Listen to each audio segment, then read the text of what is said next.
Bonjour à tous, bienvenue au 6e message de la série Victoire intérieure. On regarde ce matin à la deuxième partie du 4e chapitre de la première épître de Paul aux Thessaloniciens. Alors on a beaucoup parlé de l'importance de la conduite du chrétien, de la sanctification qui est vraiment centrale pour des croyants qui croient qu'on est sauvé par la foi, une foi qui persévère jusqu'à la fin. On a vu comment marcher dans la sanctification de manière pratique. C'est possible. Il y a des ressources, des moyens de grâce que Dieu a mis à notre disposition. Tous les messages sont disponibles sur notre chaîne. Je vous invite à parcourir les anciens messages qui ont été apportés à l'Église Nouvel Impact. Ce matin, on continue avec le verset 9 du chapitre 4 où Paul dit « Vous n'avez pas besoin qu'on vous écrive au sujet de l'amour fraternel. Car vous avez vous-même appris de Dieu à vous aimer les uns les autres. » J'aime cette phrase, vous avez appris de Dieu. On est loin d'un amour superficiel ou romantique, mais apprendre de Dieu à aimer. Et on a parlé il y a quelques semaines de l'importance de l'attachement les uns aux autres qui caractérise la vraie Église. Au verset 10, Paul dit « Et c'est aussi ce que vous faites envers tous les frères et sœurs de la Macédoine entière. Mais nous vous encourageons, frères et sœurs, à progresser encore. » Dans la pensée de Paul, il y a encore et toujours cette notion de progrès. On a vu au verset 1, progresser dans une conduite qui plaît à Dieu. Au verset 5, progresser dans la sanctification. Verset 10, progresser dans l'amour fraternel. Et encore au verset 11, mais nous vous invitons, frères, à faire toujours plus de progrès en mettant votre point d'honneur à vivre dans la paix, à vous occuper chacun de vos affaires et à gagner votre vie par votre propre travail, comme nous vous l'avons déjà recommandé. Une telle conduite vous gagnera le respect de ceux qui vivent en dehors de la famille de Dieu et vous ne dépendrez de personne. Alors voici le rappel, Paul dit progresser, mais mettez un point d'honneur. J'aime cette phrase. Mettez un point d'honneur à 3 choses. Premièrement,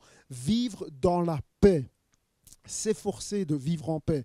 Deuxièmement, chacun s'occuper de ses propres affaires. Et troisièmement, travailler pour gagner notre vie. Elle dit, voilà le résultat quand un chrétien se comporte de la sorte, une telle conduite vous gagnera le respect de ceux qui vivent en dehors de la famille de Dieu et vous ne dépendrez de personne. Tellement de trésors dans ce passage. Premièrement, vivre dans la paix.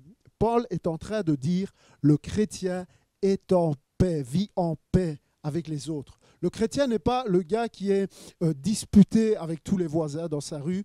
Ce n'est pas le gars qui est disputé avec tous ses collègues. Il est plutôt celui qui est en paix. Il n'est pas en guerre avec la moitié de sa famille. Le chrétien n'est pas ce gars, cette fille qui se plaît à rapporter, à colporter, à provoquer des conflits. Non, il dit mettez un point d'honneur à vivre dans la paix. C'est cette même pensée dans Romains chapitre 12 où il dit autant que possible et dans la mesure où cela dépend de vous, vivez en paix avec tous les hommes. Cette pensée est vraiment partout. Hébreux 12 nous le rappelle, recherchez la paix avec tous. Cette notion d'intentionnalité, ce n'est pas passif, c'est rechercher la paix et la sanctification sans laquelle personne ne verra le Seigneur. Paix et sanctification ensemble dans la conduite du chrétien. Vous savez, il y en a, ils disent « Oh, je suis un bon chrétien, je vis dans la sanctification parce que je ne couche pas avant le mariage ou je ne trompe pas ma femme. » C'est cette notion d'inconduite sexuelle dont on a déjà parlé.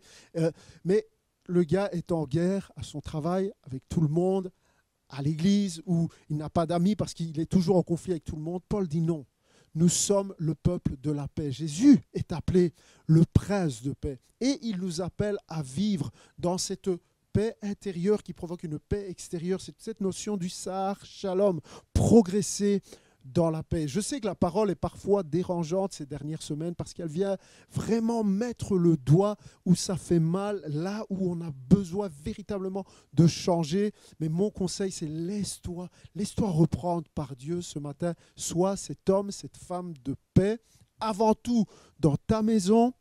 Tu n'es pas appelé à être en guerre continuelle avec ton mari. Relâche un peu de temps en temps, mais recherche la paix. Et puis, Marie, ta femme n'est pas ton ennemi. Il y a des couples qui sont toujours en guerre continuelle. La parole te dit ce matin, mettez un point d'honneur à vivre en paix. Et ça commence par la maison. La paix, c'est tellement un témoignage puissant. Paul se fait l'écho de Jésus en réalité quand il dit si vous vous conduisez comme ça, vous gagnerez le respect de ceux qui ne sont pas dans la famille de Dieu. Regardez les paroles de Jésus.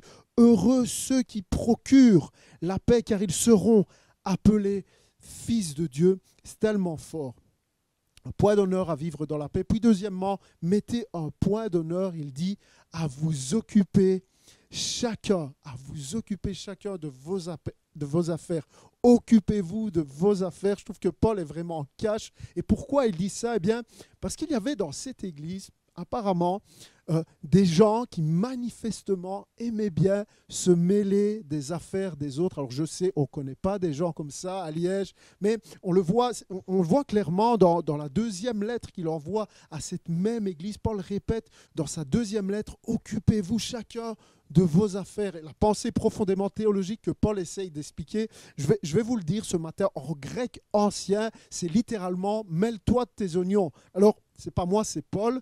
Et je n'ai pas trouvé comment le dire plus clairement. Je sais qu'on sourit, mais c'est tellement sérieux en réalité. Et c'est aussi important que quand Paul dit « abstenez-vous de l'immoralité ».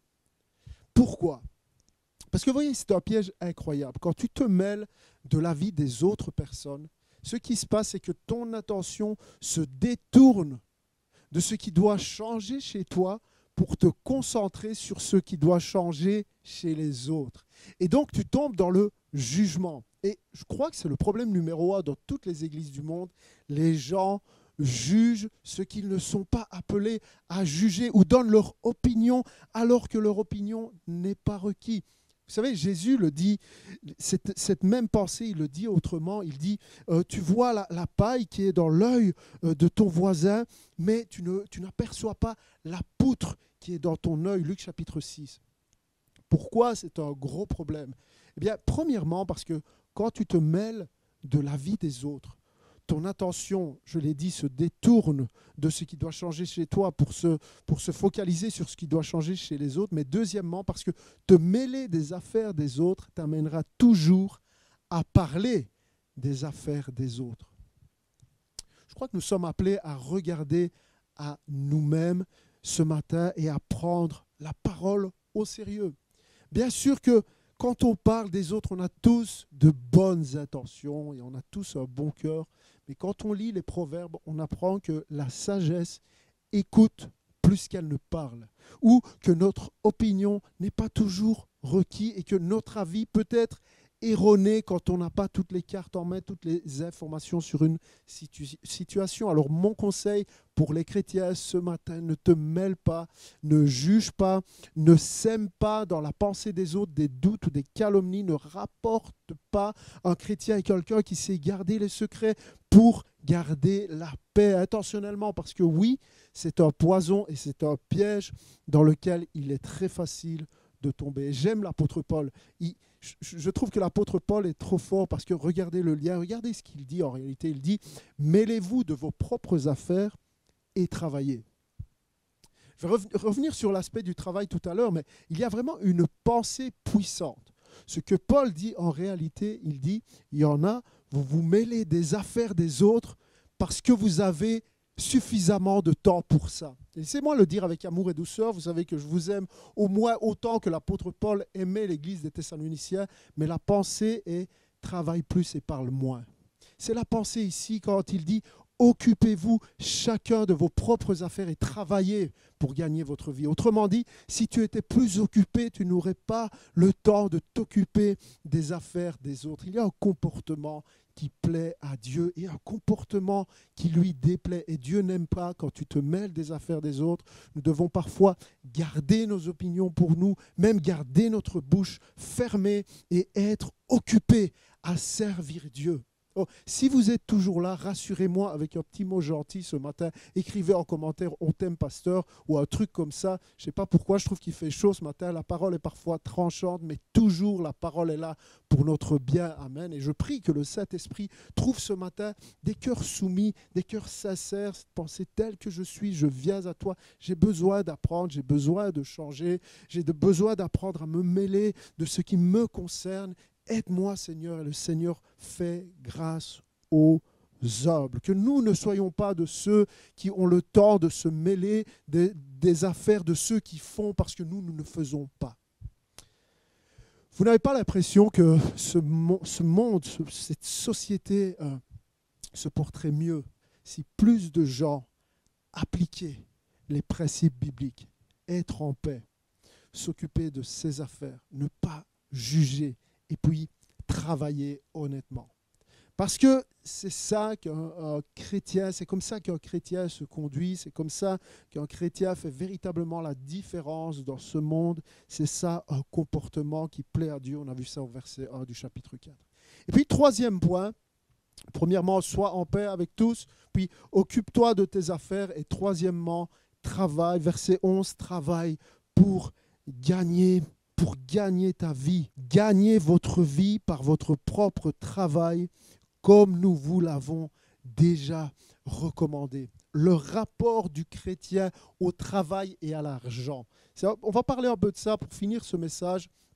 Je crois que ceux qui disent que la Bible ne parle pas de sujet actuel n'ont jamais lu la Bible. Paul dit travailler pour gagner votre vie. C'est littéralement cette notion, ce principe biblique qu'on trouve dès Genèse chapitre 3, les premières pages de la Bible, où Dieu ordonne gagner son pain à la sueur de son front. Encore une fois, pourquoi Paul parle de ça? Pourquoi est-ce qu'on a l'impression que c'est de moindre importance? Eh bien parce que bizarrement, dans cette église, on va regarder à la deuxième lettre que Paul envoie à cette même église. Donc il leur parle quand il est de présence, puis il leur dit la même chose dans une première lettre et encore la même chose dans une deuxième, 2 Thessaloniciens chapitre 3. Il dit « Or nous apprenons que certains d'entre vous mènent une vie déréglée. » Qu'est-ce qu'une vie déréglée dans la bouche de l'apôtre Paul? Voici, il dit « Ils ne travaillent pas et encore se mêlent des affaires des autres. » Nous invitons ces personnes-là à suivre la recommandation suivante.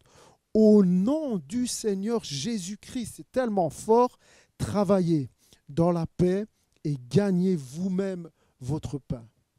Alors, on sait que Paul ne parle pas des personnes qui sont malades ici. Et je ne veux pas que certains qui sont en incapacité de travailler, que ce soit physiquement ou psychologiquement, se sentent visés, se sentent condamnés. Au contraire, Paul dit pour ces personnes-là, il recommande à l'Église de prendre soin, de subvenir, de prier, d'aimer, d'entourer ceux qui sont dans l'incapacité de travailler. Et Paul ne parle pas non plus de ceux qui voudraient travailler, mais qui n'en ont pas la possibilité à cause d'une conjoncture.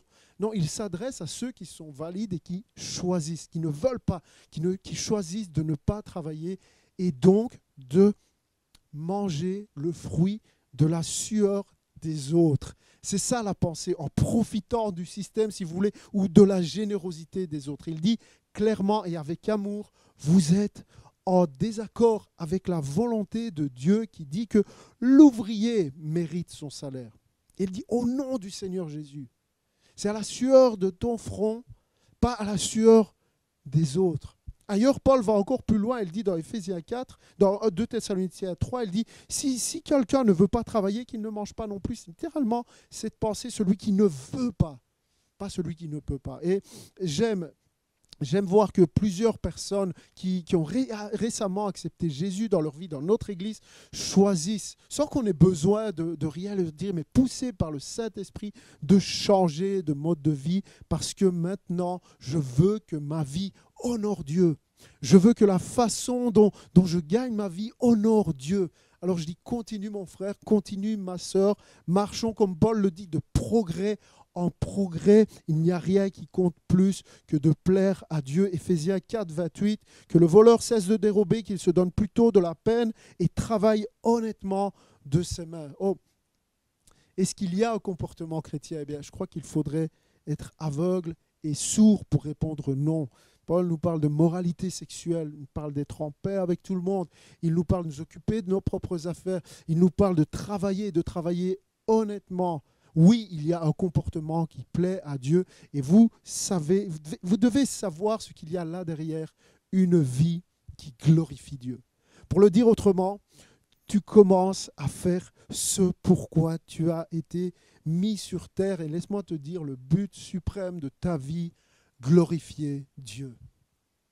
Maintenant, il y a un équilibre merveilleux dans la parole de Dieu. Parce que cette même parole qui dit « travaillez honnêtement pour gagner votre vie » dit aussi, je trouve ça tellement sain, écoutez, il dit oui, il faut travailler. Mais dans Proverbes chapitre 30, il y a cette pensée qui dit « ne te tourmente pas pour t'enrichir, n'y applique pas ton intelligence. » Donc c'est travail pour subvenir à tes besoins, comme Paul le dit, pour subvenir aux besoins de ta famille, prendre soin. Celui qui ne prend pas soin de sa famille est pire qu'un infidèle, dira Jésus. Mais il y a aussi cette pensée qui équilibre, qui dit ne te tourmente pas pour t'enrichir, n'y applique pas ton intelligence. Veux-tu poursuivre du regard ce qui va disparaître, car la richesse se fait des ailes, et comme l'aigle, elle prend son vol vers les cieux. Proverbe chapitre 23. Cette même pensée, Matthieu chapitre 6, ne vous amassez pas des trésors sur la terre. Bien sûr, il faut travailler, mais ne vous amassez pas où la teigne et la rouille détruisent et où les voleurs percent et dérobent, mais amassez-vous des trésors dans le ciel. Il y a une notion de priorité où la teigne et la rouille ne détruisent point et où les voleurs ne percent ni ne dérobent, car là où est ton trésor, là aussi sera ton cœur. Est-ce que ça veut dire qu'un chrétien ne peut pas être riche? Absolument pas. Dieu n'a rien contre le fait d'avoir des richesses, d'avoir des moyens, mais la pensée est n'attache pas ton cœur à la richesse ou à devenir riche. Quand les richesses s'accroissent, le psaume nous dit quand les richesses s'accroissent, n'y attachez pas votre cœur. Oh, il y a un verset, je pense, qui résume très bien cet équilibre, qui résume très bien l'état du cœur du chrétien par rapport à l'argent. C'est cette notion qui dit, Proverbe chapitre 30, verset 8, « Ne me donne ni pauvreté ni richesse, accorde-moi le pain qui m'est nécessaire, de peur que dans l'abondance, je ne te renie et ne dise qui est l'Éternel, ou que dans la pauvreté, je ne dérobe et je ne m'attaque au nom de mon Dieu. » Et Jésus résume cette même pensée où il dit « Donne-nous notre pain quotidien » dans Matthieu chapitre 6, cette prière du Notre Père. Alors, la pensée est travail. La pensée par rapport à l'argent et au travail, pour le chrétien, c'est travail, mais ne cherche pas la richesse, ne la poursuis pas à tout prix, n'en fais pas une priorité dans ta vie. Sois reconnaissant pour le pain quotidien. C'est vraiment cette notion de la manne qui descendait du ciel et les Israélites ne pouvaient pas amasser, en garder pour le lendemain, mais c'est fais de l'Éternel tes délices, pas de l'argent, pas des richesses, fais de l'Éternel tes délices. Donne priorité à Dieu, donne priorité à ta famille avant ton travail, donne priorité à tes enfants avant ton business et Paul dit progresser encore. On a du chemin à faire. Je crois qu'il y a beaucoup de choses à dire, mais je dois avancer. Voici le dernier point abordé par Paul dans ce magnifique chapitre 4. Dans les 5 derniers versets, on va les lire ensemble. À partir du verset 13, Paul parle de la mort et il dit « Nous ne voulons pas, frères et sœurs, que vous soyez dans l'ignorance au sujet de ceux qui sont morts, afin que vous ne soyez pas dans la tristesse comme les autres qui n'ont pas d'espérance. En effet, si nous croyons que Jésus est mort et qu'il est ressuscité, nous croyons aussi que Dieu ramènera par Jésus et avec lui ceux qui sont morts. Voici ce que nous vous déclarons d'après la parole du Seigneur. Nous les vivants, restez pour le retour du Seigneur. Nous ne devancerons pas ceux qui sont morts. En effet, le Seigneur lui-même, a un signal donné à la voix d'un archange et au son de la trompette de Dieu, descendra du ciel, et ceux qui sont morts en Christ ressusciteront d'abord. Ensuite, nous qui serons en vie, nous serons tous ensemble enlevés avec eux sur des nuées à la rencontre du Seigneur dans les airs. Et ainsi, nous serons toujours avec le Seigneur. Encouragez-vous donc les uns les autres par ces paroles. Amen. Le but de l'apôtre Paul, quand il parle de la mort et du retour de Jésus, on va élaborer ça la semaine prochaine sur le retour de Jésus, mais son but est de dire, ne vous inquiétez pas, ne soyez pas inquiets, au contraire, encouragez-vous. Le souci de Paul avant tout est que les croyants ne perdent pas leur joie en pensant à la mort. Il dit, ne soyez pas dans la tristesse. Nous ne voulons pas, frères et sœurs, que vous soyez dans l'ignorance au sujet de ceux qui sont morts, afin que vous ne soyez pas dans la tristesse comme les autres qui n'ont pas d'espérance. Paul sait qu'il n'y a pas une plus grande douleur que de perdre une personne que tu aimes. Il sait que cela peut t'amener au désespoir, à une tristesse profonde. Il dit, ne soyez pas dans l'ignorance, comme ceux qui n'ont pas d'espérance. En réalité, il est en train d'expliquer que bien sûr, la tristesse est réelle, il y a une tristesse, mais elle n'est pas la même que si nous n'avions pas d'espérance. Il ne dit pas, ne soyez pas dans... Vous ne pouvez pas être triste. Ce serait tellement dur de dire ça à quelqu'un qui a perdu un être cher. Oh, ne sois pas triste, un chrétien ne peut pas être triste. C'est faux. Non, Paul dit, ne sois pas triste comme si tu n'avais pas d'espérance. Parce que c'est un autre genre de tristesse. Une tristesse d'une autre nature. La douleur est réelle, les larmes sont réelles. Mais il dit, pour vous, c'est une tristesse qui est paradoxalement rempli d'espérance. Être triste sans être désespéré, c'est possible. C'est ça l'état de notre cœur quand nous perdons quelqu'un en tant que croyant. Triste, oui, mais désespéré, non. Triste, oui, mais joyeux quelque part. Il y a une raison à ça. Le chrétien, c'est ce qu'il y a précisément après la mort. Parce que la Bible en parle tellement clairement et dans tellement d'endroits. Qu'est-ce qui se passe après la mort pour un croyant? La Bible dit que quand un homme, une femme meurt dans la foi en Jésus-Christ, cette personne, son âme, s'en va directement auprès du Seigneur Jésus. J'ai dit quand quelqu'un meurt dans la foi. Non pas quand quelqu'un meurt sans péché ou dans la perfection, non, meurt dans la foi, en se reposant sur la justice de Jésus. Même une foi qui vient juste de naître dans un dernier souffle, comme le brigand sur la croix.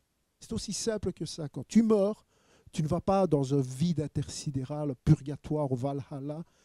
Tu ne vas pas dans un endroit obscur d'attente et de sommeil, un sommeil semi-profond. Non, c'est simple. Tu vas dans la présence consciente de Jésus. Il y a tellement de textes qui nous le montrent. Tu vas auprès de ton Seigneur qui t'a sauvé. On voit ça entre autres dans Luc chapitre 23 où le brigand parle et il dit « Seigneur ». Alors qu'il est sur la croix, il vit ces dernières secondes. « Souviens-toi de moi quand tu viendras régner. » Jésus lui répondit « Je te le dis en vérité, aujourd'hui, tu seras avec moi dans le paradis. » Jésus dit au brigand, aujourd'hui tu seras avec moi dans le ciel. Aujourd'hui, le jour de ma mort, je suis avec Jésus. Oh, j'aimerais dire, tu n'as pas à avoir peur de la mort. Le chrétien n'a pas peur de la mort. Philippiens chapitre 1, Paul dit, en effet, Christ est ma vie et mourir représente un gain. On est loin d'avoir peur. C'est un gain pour l'apôtre Paul. Donc le chrétien ne redoute pas la mort, au contraire, parce que c'est ce moment où tu seras avec Jésus. La Bible dit qu'il essuiera toutes les larmes de nos yeux et qu'il n'y aura plus de souffrance, il n'y aura plus de larmes. Mais écoutez, Paul dit cependant, il est utile pour ma tâche que je vive ici-bas. Je ne saurais dire ce que je dois préférer. Il est en train de dire vivre ou mourir. Je ne sais pas ce que je dois préférer. Je suis tiraillé des deux côtés. Je les désire, de m'en aller et d'être avec Christ, ce qui est de beaucoup le meilleur. Donc encore Paul associe la mort à être avec Christ, pas à dormir, mais à être avec Christ, m'en aller et être avec Christ. Et il dit, c'est un gain. C'est quoi? C'est un gain. Non pas un gain de s'endormir, d'aller dans un endroit de sommeil, d'inconscience totale, jusqu'à la résurrection, non. Ça n'aurait pas de sens. Il parle de ce qui est meilleur, de sa rencontre avec Jésus. C'est ça le gain et c'est ça qui se passe quand un chrétien né de nouveau, régénéré, s'en va et s'endort. Oh, j'aime ça dans la Bible. Vous savez, j'ai fait un peu de recherche pour voir ce que croient les autres religions, les autres philosophies en ce qui concerne la mort, ce qui se passe après la mort. C'est toujours tellement sombre, tellement compliqué. Et non, le chrétien, c'est simple, s'en va près de son Sauveur dès l'instant de sa mort. Dans 2 Corinthiens chapitre 5, Paul dit « Nous sommes donc toujours pleins de confiance et nous savons qu'en demeurant dans ce corps, nous demeurons loin du Seigneur, car nous marchons par la foi et non par la vue. Nous sommes pleins de confiance. » Écoutez, et nous aimons mieux quitter ce corps et demeurer auprès du Seigneur. Quitter ce corps égale demeurer auprès du Seigneur. C'est ça qui se passe quand tu quittes ton corps, tu vas demeurer près du Seigneur. C'est pour cela aussi que nous nous efforçons de lui être agréable. Soit que nous demeurions dans ce corps, donc soit que nous vivions, soit que nous l'y quittions, c'est-à-dire soit que nous mourions. La mort n'est pas aux yeux de Dieu toujours une malédiction. Voilà ce qui arrive quand un chrétien meurt. Son être intérieur s'en va près du Seigneur. Mais alors la question est, qu'arrive-t-il au corps? Quand un chrétien meurt, qu'arrive-t-il au corps? Son corps meurt, bien sûr son corps disparaît physiquement dans l'attente de la deuxième venue du Christ où le corps ressuscitera. Paul le dit clairement, ceux qui sont morts en Christ ressusciteront. Il parle de leur corps. Donc, en résumé, voici ce que la Bible enseigne. Avant le rassemblement glorieux et la rencontre du Seigneur et de l'Église, les corps de tous les croyants qui sont morts ressusciteront et seront réunis avec leur âme. Puis, toute l'Église chrétienne, les vivants et les ressuscités, rencontreront ensemble, dans leur corps ressuscité, le Seigneur et l'accueilleront pour établir son royaume légitime et éternel. La résurrection, notre résurrection, est vraiment un élément clé dans l'Évangile, à tel point que Paul dit, si vous ne croyez pas en la résurrection des morts, eh bien, vous êtes les plus malheureux des hommes. Paul est tellement clair là-dessus. C'est pour ça que la résurrection est un des rares sujets sur lesquels tous les chrétiens pratiquement sont d'accord, et c'est assez rare pour que je le souligne. Quand je dis les chrétiens, je voudrais dire en tout cas tous ceux qui se disent chrétiens sont d'accord sur la résurrection, si bien les catholiques que les orthodoxes, que les protestants, tous sont d'accord sur une chose. En réalité, ils sont d'accord sur 3 choses, mais une de ces choses-là sur laquelle ils sont tous d'accord, c'est sur le fait qu'au retour de Jésus, les morts ressusciteront. 1 Corinthiens 15, s'il n'y a point de résurrection des morts, Christ n'est pas ressuscité. Et si Christ n'est pas ressuscité, notre prédication est donc vaine, et votre foi aussi est vaine. Il se trouve même que nous sommes de faux témoins à l'égard de Dieu, puisque nous avons témoigné contre Dieu qu'il a ressuscité Christ, tandis qu'il ne l'aurait pas ressuscité si les morts ne ressuscitent point. Car si les morts ne ressuscitent point, Christ non plus n'est pas ressuscité. Et si Christ n'est pas ressuscité, votre foi est vaine. Vous êtes encore dans vos péchés et par conséquent, aussi ceux qui sont morts en Christ sont perdus. Si c'est dans cette vie seulement que nous espérons en Christ, nous sommes les plus malheureux des hommes. Alors, la résurrection, on est tous d'accord là-dessus. On va dire OK pour la résurrection, mais comment nos corps vont-ils ressusciter ? Comment est-ce que je vais ressusciter? Est-ce que je vais ressusciter jeune, vieux, grand, petit, homme, femme, noir, blanc, comme un ange? On a entendu beaucoup de choses. Alors la Bible nous donne quelques indices. Je n'ai pas une réponse claire parce que la Bible ne donne pas de réponse claire, mais un indice énorme qu'on a se trouve dans 1 Corinthiens 15, 20, où il est dit « Mais maintenant, Christ ressuscité des morts, il est les prémices de ceux qui sont morts. » Il y a une grande vérité, quelque chose qui se cache derrière ce mot. Quand Paul dit, il dit les prémices, en réalité c'est un mot très utilisé par les Juifs parce que en réalité Paul fait référence à la fête des prémices, une fête juive. C'est une fête qui avait lieu chaque année le lendemain du sabbat qui suivait la Pâque. Le lendemain du sabbat qui suivait la Pâque, c'était la fête des prémices. Et donc, quand la fête des prémices arrivait, le sens de cette fête, c'est que les Israélites devaient offrir à Dieu, à Yahweh, une gerbe qui représentait les prémices de leur récolte. Ils donnaient priorité, ils donnaient le premier. La toute première chose, on donne les prémices, on donne la priorité à Dieu. Alors, c'est quoi le rapport avec la résurrection des morts? Eh bien, Paul dit Christ est mort et il est les prémices parce que Christ est mort l'après-midi du vendredi de Pâques. Et donc, il est ressuscité le dimanche matin qui a suivi, soit Jésus est ressuscité le jour de la fête des prémices. Donc, que veut dire Paul? Christ est ressuscité, il est les prémices de ceux qui sont morts.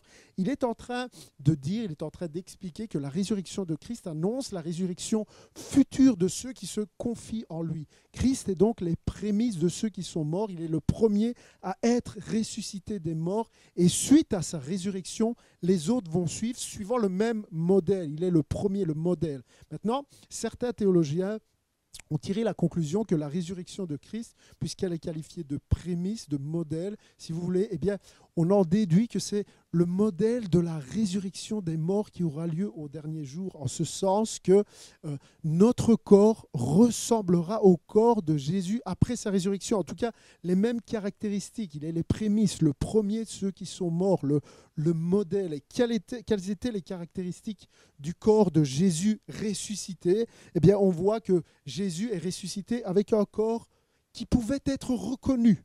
Donc on en déduit qu'on pourra se reconnaître après la résurrection. Les disciples ont eu du mal au début à le reconnaître, mais quand même ils l'ont tous reconnu à un moment donné. Et puis encore, on voit Jésus ressuscité qui pouvait être touché, un corps qui peut être touché. Il dit à Thomas, touche mes mains, mets ta main dans mon côté. Donc un corps qui pouvait être touché, qui pouvait être reconnu, et puis un corps qui pouvait manger. Parce qu'on voit que Jésus, après sa résurrection, a mangé avec ses disciples après la résurrection. Il est donc les prémices de ceux qui sont morts.